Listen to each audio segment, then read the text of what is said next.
marcas. Bueno, señoras y señores, vamos ahora a solicitar la comparecencia del respetable doctor Gustavo Isch. Él trabajó una buena temporada, me parece que para la Contraloría General del Estado o para alguna entidad de control de calidades, o vamos a ver, sí, más bien del área energética. Sí. Estuve como asesor en la presidencia ejecutiva de Petroecuador y también en la Contraloría en algún momento. De esto me acordé, Gustavo, aparte de sus fortalezas académicas universitarias. Usted, señor doctor Gustavo Isch, tiene una magnífica experiencia, porque yo recuerdo que leíamos unos artículos y unos petitorios que usted formulaba a los medios. No, ahí no le va a resistir, necesita otra cosa. Bueno, doctor Gonzalo Silva, penalista, muchas gracias por estar aquí.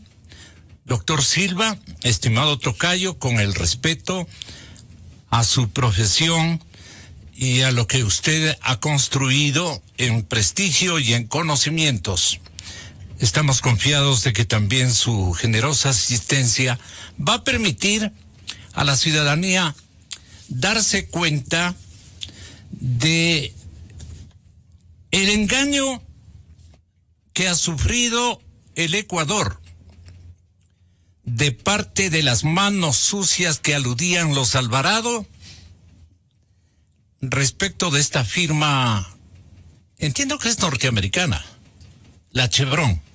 ¿Cómo? Claro, porque es de algo de General Motors, porque me suena Chevron, ¿no? Entonces Chevron tiene, ¿será que Chevron tiene aquí la fábrica incluso cerca a la población de Calderón?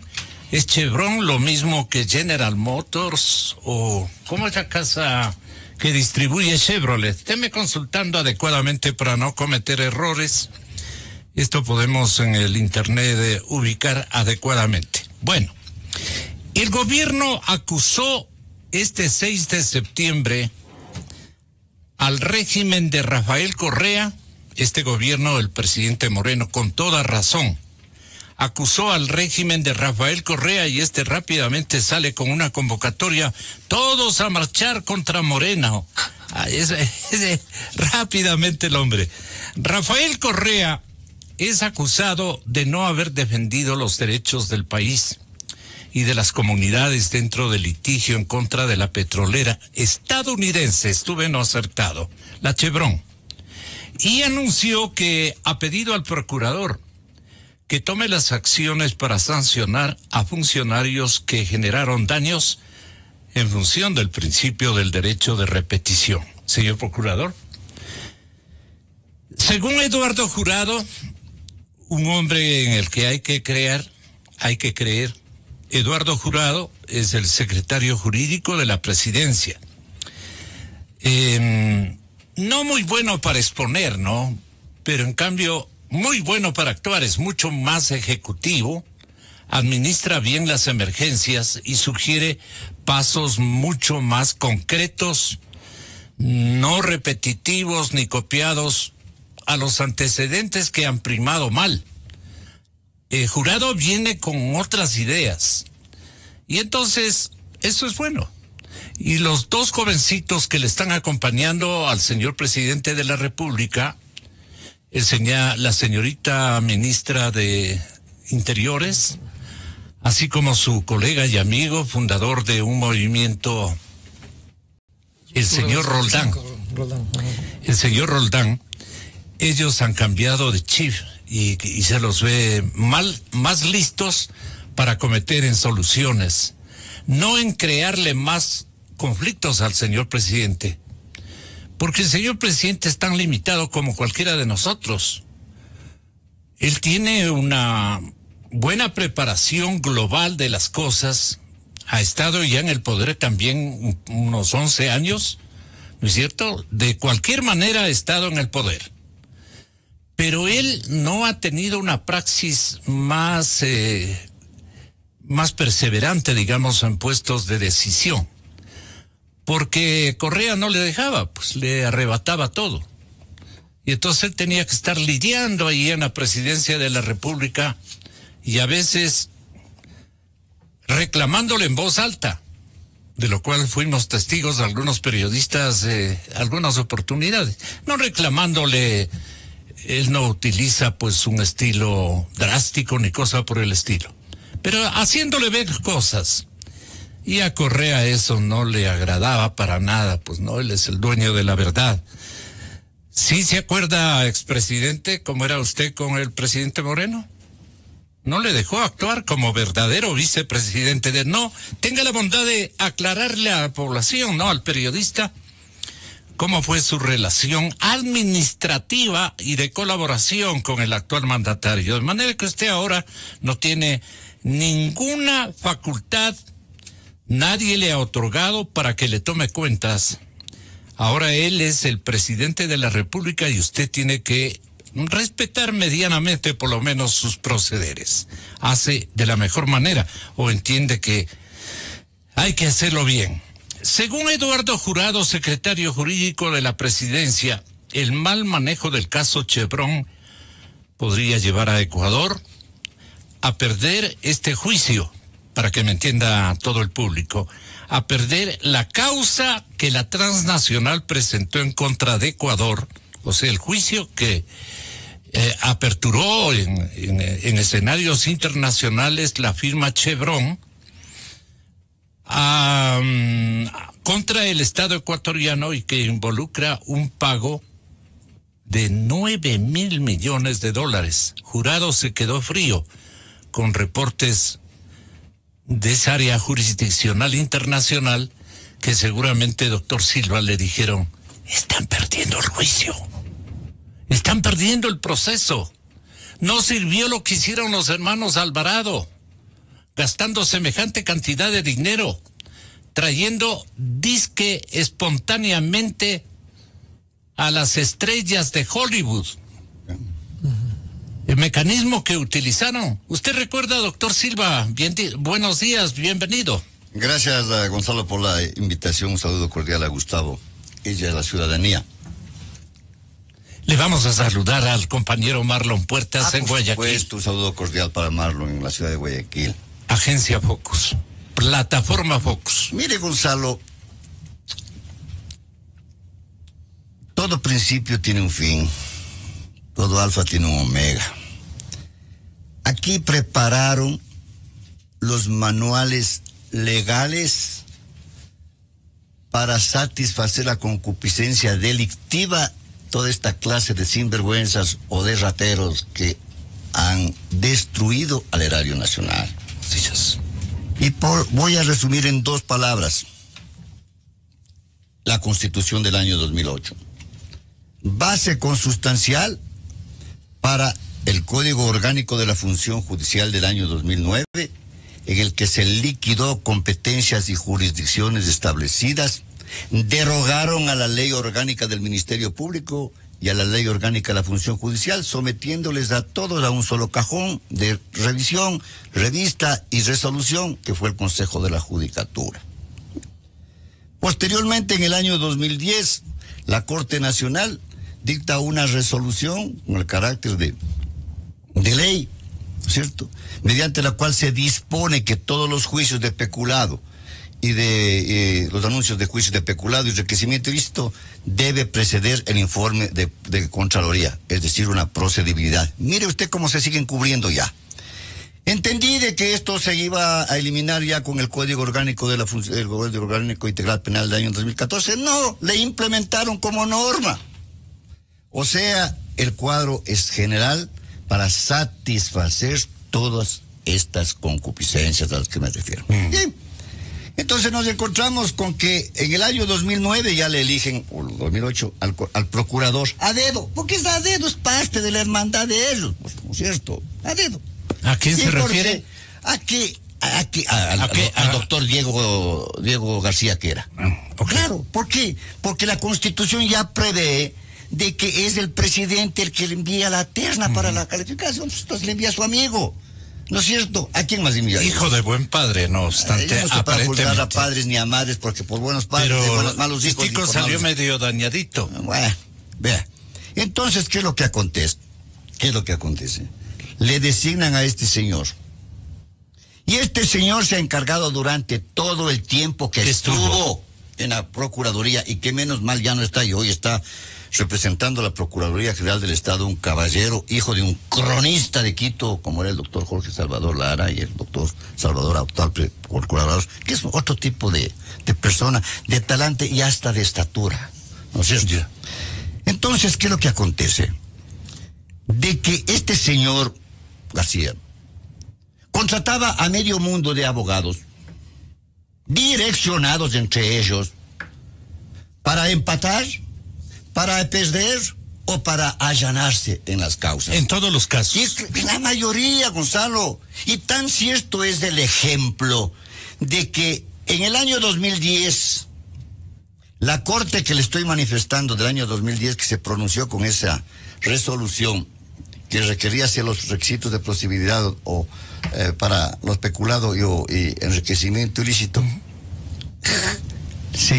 le dio la oportunidad para que no se le investigue nada a todos estos y los otros señores. Estos abogados trabajaban en favor de los que reclamaban al Estado y en contra de las conveniencias nacionales. Los abogados que tenemos un poquito de experiencia, Gonzalo, sabemos cuándo vamos a ganar o perder una causa. Tenemos ya determinadas líneas de conducta. Llámele García. Este señor, me refiero al doctor Diego García. Así es. Me refiero a él. Este señor nos hizo pagar hace 2 años sobre los 1.500 millones de dólares en plena etapa de destrucción en la que se encontraba el país, fruto del terremoto. Y el país casi se derrumba con este pago, porque tuvo que hacerlo. Ahora estamos presenciando, según lo que manifiesta el señor doctor Jurado, como 9.000 millones de dólares. Nos acabamos. Después tenemos que vender hasta los nietos para pagar. Y lo que dice el señor doctor Jurado, bueno, pues ahora vendrá el juicio de repetición. Pero la repetición viene cuando se paga. Cuando se paga. Primero hay que pagar el dinero y después demandar a todos los responsables o presuntos responsables de estos hechos. Permítame, doctor Jurado. El gobierno nacional defiende los intereses del país y va a defender a las comunidades afectadas en este caso. Sin embargo, el país debe conocer que los intereses del Estado no fueron defendidos como corresponde en derecho internacional. Este caso fue aprovechado por el anterior régimen para ganar protagonismo político y mediático. El régimen anterior suscribió contratos por más de 10 millones de dólares en campaña de comunicación a nivel nacional e internacional. Pretendieron hacer creer al país que las celebridades internacionales apoyaban la causa, cuando en realidad éstas recibían un alto pago por su visita con fondos públicos. La mano sucia de Chevron dio en calificar el grupo de los hermanos. Recuerden, señores oyentes, el grupo de los hermanos Alvarado, la primera letra del abecedario. Ellos, dentro de la campaña sucia de Chevron, llegaron a Ecuador, pues ellos le trajeron a Mia Farrow, le trajeron disque Alexandra Cousteau, a Danny Glover, Antonia, si me equivoco la pronunciación, Juaz, a Amba Jackson. Le trajeron también a la doctorita esta que se pasea por el mundo, Rigoberta Menchú, residente de la calle 13, Luis Eduardo Aute. La Secretaría Nacional de Comunicación de la Presidencia señaló este jueves en comunicado que el gobierno propone acciones legales contra Rafael Correa, en un comunicado que estaba leyendo precisamente el señor doctor Jurado. Ahí están en imágenes. A ver, póngale el audio si es tan amable. Cómo detallaban esta campaña los bandidos. Podrán comprar sus tribunales arbitrales, pero no podrán tapar la verdad. Ahí está la devastación que Chevron hizo en Amazonía. grandes mentiras de la prepotencia de esas transnacionales que creen que con los dólares pueden destrozar países, pueden destrozar la selva, pueden destrozar la vida. Este es el mayor o uno de los mayores desastres ambientales de la historia del planeta. Vamos a demostrarle al mundo la mentira de Chevron. Vamos a mostrarle al mundo las manos sucias de esta petrolera. Contra la mano sucia de Chevron, exacto. My personal belief is that outrage is a good thing because it can motivate us in this just fury to take action. Horrendous tragedy. Communities do not know the impact, have no idea the impact that this has on them, and it's life-threatening. Nuestro planeta debemos conservarlo. Vamos a utilizar contra la prepotencia, los millones de esta transnacional, Chevron Texaco, el arma más letal que se ha inventado, la verdad. El mundo entero, aquí está la verdad. La mano sucia de Chevron. Correa y sus empleó fondos públicos para propaganda con un contrato equivalente a $6.400.000. No es pelo, como dicen. Me hace feo hablar así. $6.400.000, configurando una empresa que le pusieron el nombre conjuntamente con la embajadora de Correa o del gobierno de Correa en la capital norteamericana. Ustedes se han olvidado de la señorita o señora a la que me estoy refiriendo. Y le pusieron los Alvarado el nombre. Presidente anuncia que la mano sucia de Chevron va a obtener una campaña de réplica publicitaria con todas estas iniciativas que Square Garden, no es Square Garden, la empresa MC Square, para pagar a celebridades internacionales como los que ya mencioné y que conoce Gustavo Isch y que conocemos todos y que recordamos conjuntamente con el compañero Marlon Puertas en la ciudad de Guayaquil,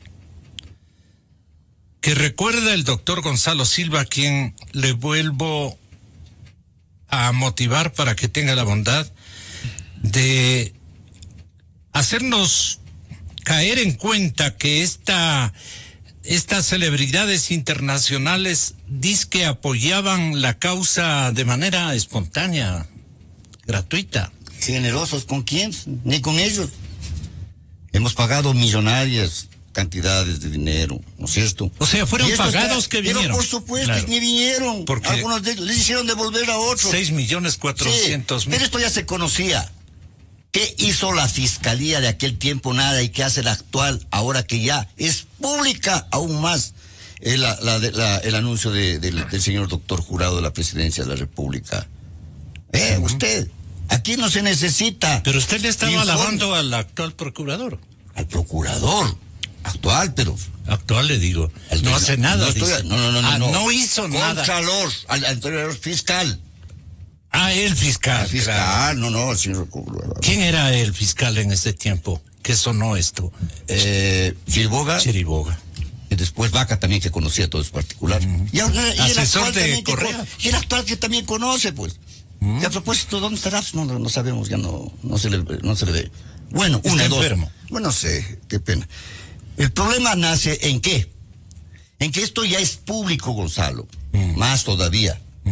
¿Dónde está aperturada o cuándo se apertura una indagación e inmediatamente una instrucción para saber que se está actuando de alguna manera jurídica en contra del anterior procurador, ¿no es cierto?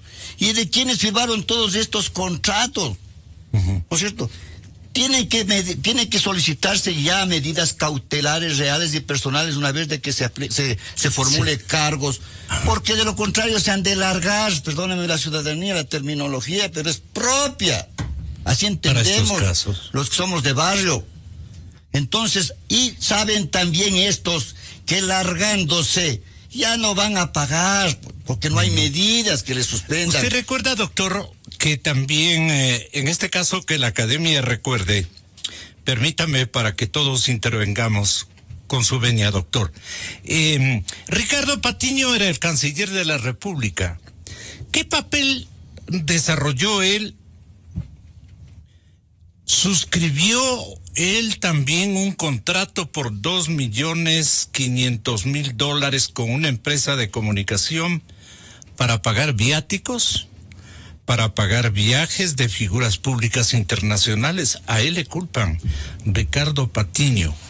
Amplia rueda de prensa sobre la posición del gobierno respecto al caso Chevron, dice el anuncio. Ahí estuvo Juan Sebastián, ahí estuvo el secretario particular del señor presidente, el señor Jurado, el secretario de presidencia es él, ¿no?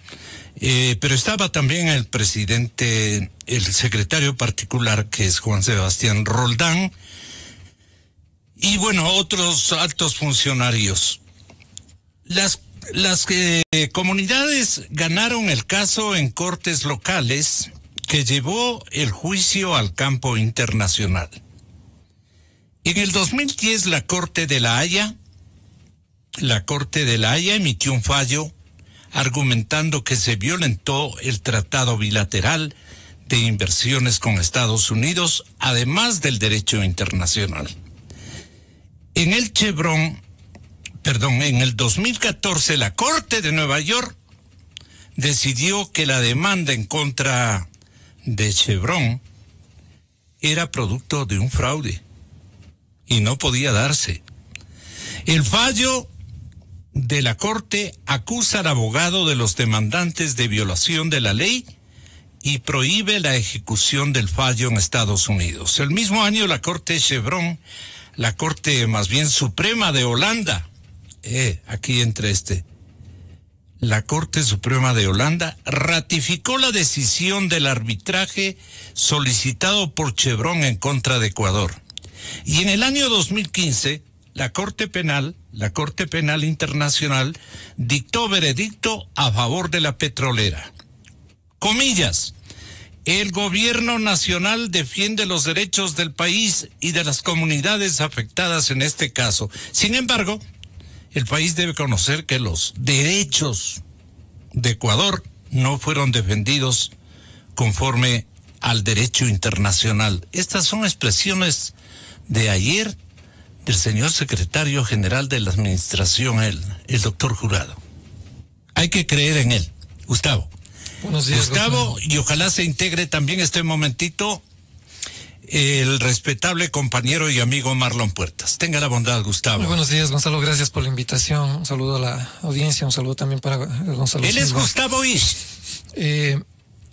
Yo creo que hay que separar los temas que conforman esta situación tan grave, tan lamentable para los intereses de todos los ecuatorianos. Millones. Estamos hablando de 9.000 millones. Tenemos componentes jurídicos, porque hay una estrategia jurídica que Dieguito, 9.000 millones se va llevando usted. Bien, ha sido expuesta por las autoridades del gobierno en el sentido del gravísimo prejuicio que puede ocasionarle al país en el caso de que el pronunciamiento de la Corte Internacional no sea desfavorable, y parecería que así va a ser. De lo contrario, no me imagino al gobierno haciendo la cadena, la presentación pública que para liberarse de culpas. Me parece que si no tuvieran algún conocimiento de que eso iba a ocurrir, no lo habrían hecho. En segundo lugar, hay componentes políticos y hay componentes comunicacionales. Estos últimos están íntimamente ligados. Recordemos a lo que fue la gestión del anterior gobierno, y quizás al final de mi exposición, espero que en eso yo sí me equivoque, ciertamente espero que en esa apreciación sí me equivoque, no sean en el caso del gobierno actual más que señales de su buena voluntad para tratar de resolver de la mejor manera esta crítica situación, y no una justificación para el hecho de que sobre este tema tampoco se actuó oportunamente y tomaron las medidas que debían haberse tomado. Estamos en un momento, entre paréntesis, en un momento de pre-campaña electoral, una coyuntura política sumamente complicada, crisis económica. Esperamos, insisto, que no sea esto una nueva cortina de humo de las que los ecuatorianos ya estamos tan cansados y acostumbrados a mirar. Los hermanos Alvarado recurrieron a una política de Estado, una política comunicacional de Estado. Tienen otra denominación. ¿Nos ayuda en Guayaquil, compañero de Focus? Tenga la bondad. Muy buenos días. Buenos días, Gonzalo. Buenos días a toda la audiencia. Buenos días a los contertulios de mesa ahí en la radio Democracia. Gracias, Gonzalo. En realidad lo que usted se refiere con la aplicación de lo que se denominó estado de propaganda durante 10 años. Estado de propaganda. Muchas gracias. Correcto. Entonces es algo que se aplicó a rajatabla y sin escatimar los millonarios recursos que se contaban en ese momento. Y solo es una pequeña demostración lo que se hizo en la mano sucia de Chevron, esa campaña millonaria también que ayer el gobierno ha dicho que costó 10 millones de dólares y que apenas consistió en una pequeña parte, repito, de lo que se consideró estado de propaganda, para traer artistas de cine a meter su mano en un pozo preparado específicamente para esa ocasión, para que metan ahí su mano, se tomen la foto y digan al mundo, pues obviamente repitan la versión que en ese momento le interesaba al gobierno de Rafael Correa. Y ya vemos, pues, el gobierno actual ha ratificado lo que ya se dijo en su momento, que todo se trataba de un show que además fue contraproducente. Ya se está conociendo que gracias a esa campaña desenfrenada mediática, Chevron tuvo un argumento completamente favorable a sus intereses. Gracias a esa campaña, Chevron puede alegar en el extranjero y en las cortes internacionales que efectivamente en el Ecuador hay injerencia política en los temas judiciales. Ese es el argumento principal que Chevron expone en el mundo para no acatar el fallo judicial que se dio a favor de los perjudicados por la contaminación aquí en la Amazonía ecuatoriana. Entonces, mire usted, es un tiro en el pie, ¿no? Tumba el caso. Años de litigio que estas personas víctimas de la contaminación, que presentaron esta denuncia, que han peleado décadas prácticamente para sacar a un fallo favorable, de pronto siente la contaminación política de un gobierno que decide intervenir sin ser parte siquiera en el juicio, empezar esta campaña internacional y les da herramientas, armas a la parte demandada para que luego sencillamente alegue de que aquí en Ecuador no hay independencia judicial, que no la había realmente. Y entonces resulta que hay tribunales en el extranjero, recuerdo las cortes de Nueva York, las cortes de Argentina, de Brasil, inclusive Canadá, que es donde la Chevron tiene intereses y tiene bienes inmuebles que se podrían, en este caso, embargar para poder ejecutar la sentencia impuesta en Ecuador. Y el actual fiscal, Gustavo, el doctor Paul Pérez Reina, ¿no se da cuenta perfecta de que se han puesto casi de acuerdo, pues, ¿no?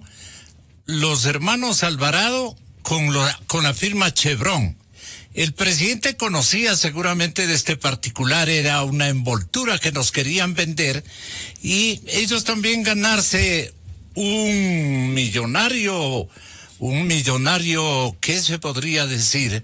Botín estratégico comunicacional que lo inventan. ¿Usted continúe con su lectura? Sin duda, Gonzalo, es que hay un tema que nos estamos olvidando. Si uno mira las fechas en las que se producen la campaña Las Manos Sucias de Chevron y el inicio de la intervención en el Parque Nacional Yasuní, estamos hablando de que hay menos de un mes de diferencia entre los dos eventos. Yo, al examinar todo el proceso que tiene relación con este tema, desde una perspectiva de comunicación estratégica, difícilmente puedo encontrar una zapada mejor construida técnica y políticamente. Casi les resulta. La zapada pertenece a los hermanos. A todo ese grupo colectivo que creó este sistema que desde el estado de propaganda se acostumbró a posicionar con la alcahuetería del fiscal de ese tiempo, los fiscales de esos tiempos, y posicionando mentiras o verdades a medias durante 10 años, porque aquí habían objetivos de comunicación y de política. Esto empieza en el 2007. Recién electo el expresidente, y él quería posicionarse, era en ese momento una de las estrellas de la política de la nueva región, que había girado hacia la izquierda ideológicamente, se decía, según algunos análisis internacionales, y en muchos países. Él venía aupado además por una serie de circunstancias que lo veían como un protagonista fundamental en medio de este proceso regional. Uno de los objetivos de comunicación en ese sentido era apuntalar ese liderazgo en medio del llamado socialismo del siglo XXI. Él en el año 2007 anuncia una iniciativa a través de la cual responsabiliza a los gobiernos y a las empresas, a los gobiernos imperialistas y a las empresas de los países desarrollados, que a nivel del discurso que ellos manejaban internacionalmente hablando, eran como la partidocracia a nivel interno. El enemigo de la revolución ciudadana eran las transnacionales y el imperialismo, que eran siempre quienes tenían la condición de victimarios, sobre nuestro país en esa calidad, que afectaban a nuestra soberanía. Internamente no nos olvidemos de lo que se hizo al señalar como el principal enemigo a la partidocracia y a los medios de comunicación. En el 2007, Correa anuncia que que esas empresas y que esos países, si querían que el Ecuador no explote el petróleo del Yasuní, tenían que pagar un mecanismo de compensación de alrededor de 350 millones de dólares al año, para que nosotros no intervengamos en un área de 10 kilómetros explotando el petróleo.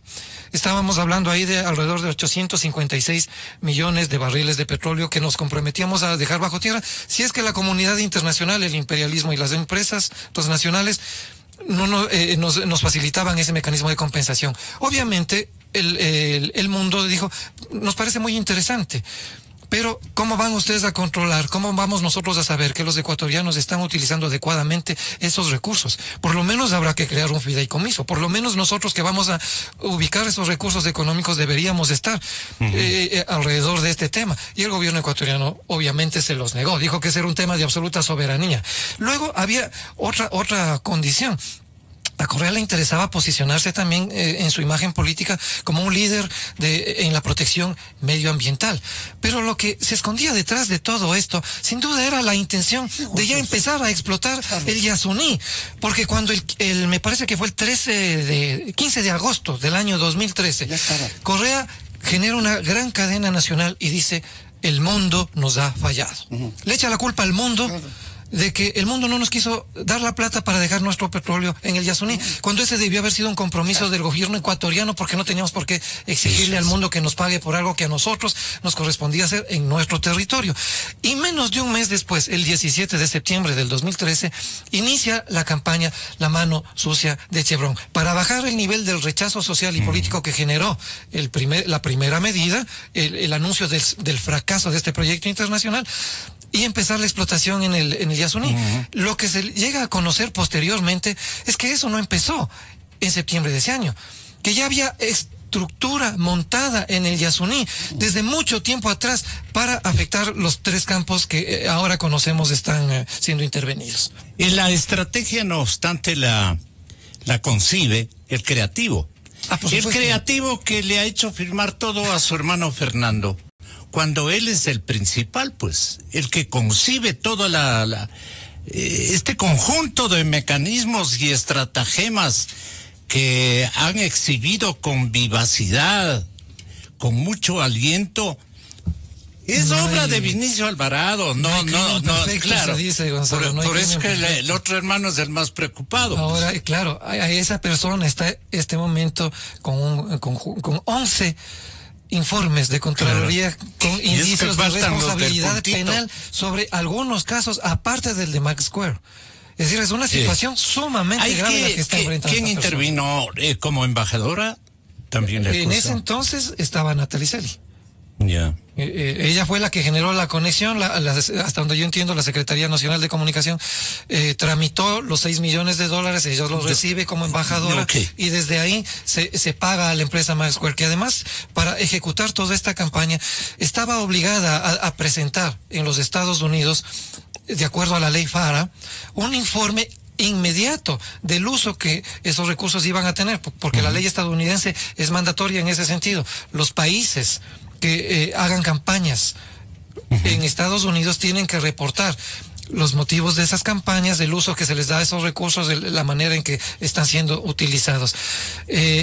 Entendemos que la empresa no lo hizo. ¿Y por qué no oportunamente, y intervino el fiscal titular? No solamente el de ahora, sino el titular de esa época. Habría que... Porque de lo que yo recuerdo, y recuerda el compañero en la ciudad de Guayaquil, pero doctor Silva, esto explícanos usted. Desde el lado de Focus ya tenemos la previsión que hicieron en una crónica amplísima de investigación que le dio en llamar nuestro compañero periodista a este momento en línea, La mala hora de los hermanos Alvarado Espinel. Pero lo que atina a establecer el relato de el relato al que estoy yo apelando es que en las últimas semanas las noticias para los Alvarado Espinel no han sido muy gratas. El fiscal general del Estado, Paul Pérez Reina, ha informado que las investigaciones en su contra por el presunto delito de lavado de activos continúan. Hasta ahí se queda el señor fiscal. Una investigación compleja y que demanda la realización de una serie de acciones por parte de la Fiscalía, ha dicho el fiscal, pero que cuenta desde enero con un informe emitido, doctor Silva, por la Unidad de Análisis Financiero, dirigido por la ex fiscal Diana Salazar, coterránea, casi contemporánea en el oficio del fiscal general de la República, por coincidencia. La figura más destacada ha sido Diana Salazar, de quienes han pasado naturalmente por el Ministerio Público en los últimos años, porque ella es autora de un informe lapidario que fue bastante difundido, el referido informe de la Unidad de Análisis Financiero, UAFE. Establece movimientos financieros en las empresas de los Alvarado por $130 millones. 130 millones de dólares. E incluye la carta de una consultora internacional en la que se observa el comportamiento irregular de estas empresas, en particular de la firma Creacional. Creacional, ¿no? Aquí. Creacional. Sí. La compañía estrella de Vinicio Alvarado, que recibió en el lapso de tiempo auditado, óigaseme bien, en el tiempo auditado recibió, doctor Silva, compañero, en Guayaquil, 124 millones. 124 millones. Repito, 124 millones era más que un crédito stand-by del Fondo Monetario Internacional que nos daban. Yo recuerdo, pues, yo he sido periodista por lo menos unos 40 años. Y yo recuerdo que nos prestaban máximo 90, 80 millones de dólares en un stand-by angustioso que le formulaban como petitorio los gobiernos de turno. Estos jóvenes reciben 124 millones.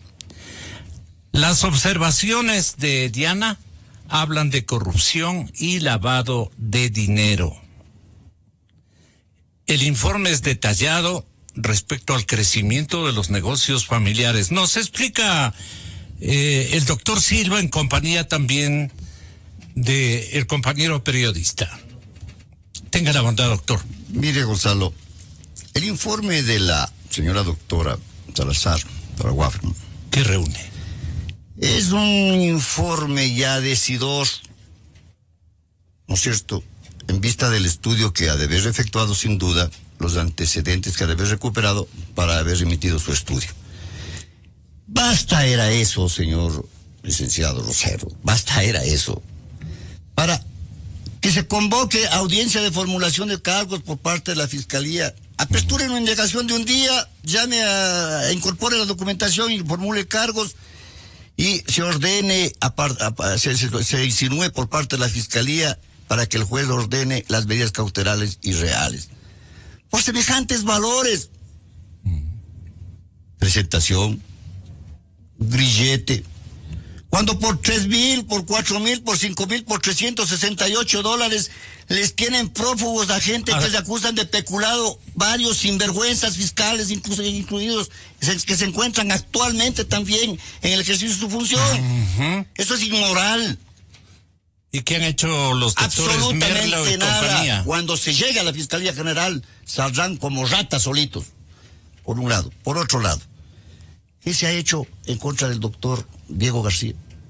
Absolutamente nada. No se va a hacer tampoco, Gonzalo, en el corto o en que el mediano. contrataba pésimos abogados para que pierdan. No se va a hacer nada en el poco, ni en el corto, ni en el mediano plazo.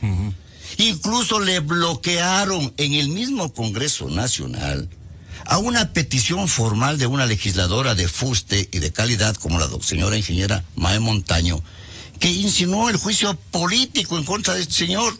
Y había que preguntarles a los integrantes del CAL qué han hecho o son parte también de esta componenda de complicidad en contra del pueblo ecuatoriano. Todos estos puntos tienen que ser considerados, Gonzalo. Ya estamos cansados y si levantamos la voz es porque a nosotros nos afecta. Nosotros somos los que vamos a cancelar. Pero solo le culpa al Teodoro y el Vinicio. Ya, con unas indagaciones o con las instrucciones tienen que hacerse de forma inmediata. El señor fiscal, el señor procurador actual del Estado, el Contralor General del Estado dijo que más o menos entre 4 a 5 mil causas con anuncios de responsabilidad penal ya se encuentran en la Fiscalía. 4 a 5 mil causas. Ya están los informes. ¿Para qué investigar más? El Congreso Nacional, en último momento, dice, se requerirá el requisito de procedibilidad exclusivamente ya para la etapa del juicio. Así es. Y si es que en la etapa de indagación desvanecen las presunciones, ¿en qué queda ese informe? Ridículos. Unos y otros. Todos estos son parte de la componenda de la mano negra de Chevron. Marlon Puertas en Guayaquil. Desafortunadamente, Gonzalo, el día de ayer yo escuché pues que el gobierno está abriendo el paraguas ante un inminente fallo judicial contrario a los intereses del Estado y a favor de la petrolera Chevron. Y abre el paraguas diciendo que van a ejercer su derecho a la repetición en contra de estos funcionarios responsables de tanta negligencia. Pero el problema es que estamos viendo que esas personas se declaran pobrecitas, ¿no? Que no tienen en sus cuentas más allá de $8,000, como ha sostenido, por ejemplo, el ex vicepresidente preso en la cárcel número 4, Jorge Glass, que hasta colectas públicas se vienen haciendo para sostener su defensa jurídica. Ese es el problema, la ruta del dinero. Muchas buenas intenciones se pueden expresar en una rueda de prensa cuando la realidad indica que no se recupera absolutamente nada de lo que se ha perdido y no hay ni siquiera sospechas de dónde puede estar metido o escondido el dinero de la corrupción. De eso no hay absolutamente nada. En eso nos queda debiendo en forma muy grande la Fiscalía General del Estado, porque como en el caso que se ha dicho aquí pero también el líder nacional también, porque ahí uno entra en sospechas. Así es, Gonzalo. Uno no puede entender, por ejemplo, que los protagonistas de toda esta trama de Mac Square, del contrato famoso de las estrellas de Hollywood, estén completamente limpios y obviamente bendecidos por el informe que emitió en su momento el ex contralor Carlos Polit. Recordemos que esto ya pasó por la Contraloría General del Estado. El propio Fernando Alvarado pidió a Carlos Polit que haga un examen especial a ese contrato, y el resultado fue que Carlos Polit concluyó que todo estaba en orden, todo está en regla. Entonces los protagonistas de ese contrato ahora están, por ejemplo, la señora Natalie Celi ha regresado a Guayaquil y es contratista del municipio de Guayaquil, por poner un ejemplo. La propia dueña de la empresa Mag Square ha regresado a Guayaquil y ha emprendido nuevos negocios. No ha pasado absolutamente nada, Gonzalo. Entonces, ahí la Fiscalía... ¿Está asistiendo al alcalde Jaime Nebot, dice usted, o es una nueva administración de coyuntura? No, Natalie Celi ha emprendido con una fundación en Guayaquil que ha firmado contratos con el municipio de Guayaquil. Esta fundación ha firmado contrato con el municipio. Mala nota, ¿no? Así es. Y la representante es la señora Natalie Celi. Eso es aquí público, porque obviamente aparece en el portal de compras públicas, e inclusive el alcalde se ha tomado fotos con la señora Celi en estos nuevos proyectos. Así que entonces hay cuentas pendientes, o sea, ¿Gustavo? Todo lo que pueda decir el gobierno está muy bien, pero al mismo tiempo se necesitan acciones. Gustavo Ish. Sí, es que decía yo al inicio que es una de las historias de la zapada mejor estructuradas técnicamente que yo puedo haber revisado alguna vez que hayan ocurrido en este país. Incluso se llega a enjuiciar a la actriz Sharon Stone por parte de la gerente de la empresa Mag Square, acusándola de no haber venido al Ecuador a meter la mano limpia para sacarla luego sucia de la piscina que estaba siendo utilizada en medio de esta campaña de publicidad. Y que a ella eso le causó un prejuicio porque no iba a estar al lado de la soga el fiscal de ese entonces. La acusación ahí consistía en que no le volvieron a contratar para seguir, no le renovaron el contrato. Cayeron, por lo menos. Que le había generado un prejuicio económico porque no le renovaron el contrato. Los abogados de la actriz dijeron que la actriz jamás supo que tenía que venir acá al país para hacer lo que se le estaba pidiendo, y que esto era parte de una estrategia de relaciones públicas de un gobierno que no era el de Estados Unidos. Ese tema es particularmente sensible.